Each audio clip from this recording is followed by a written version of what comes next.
Good morning, church. I want to speak with us today on the subject of being an overflowing person. Recently, we've experienced for us a first where rows of supermarket shelves have been empty and there have been a restriction on the number of essential items you can purchase. You may feel today that you haven't got much to contribute to the situation we find ourselves in, but I want to say to you, you do. All of us can be generous. God in His Word speaks to us about being an overflowing people, going beyond ourselves, giving out of our reservoirs and ministering to the needs of others. Paul was in prison, as we've been talking over the last few days, but even in that situation, he found, which was part of his heart, he found an overflowing of thankfulness.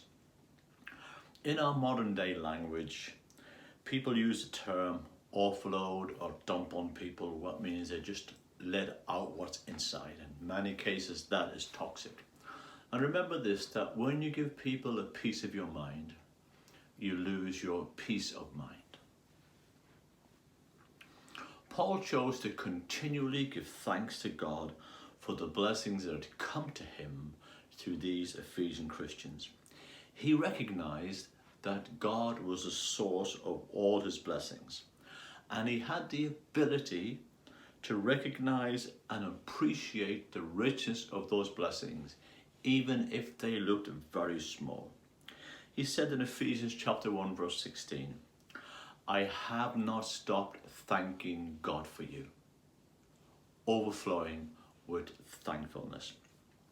He wrote elsewhere in Colossians chapter 2 verse 6 and 7, he says, so then, just as you receive Christ Jesus as Lord, continue to live your lives in him, rooted and built up in him, strengthened in the faith as you were taught, overflowing with thankfulness.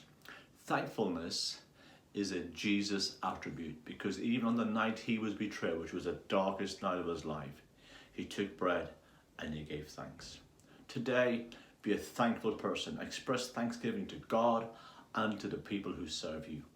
God bless you, and I trust to see you tomorrow.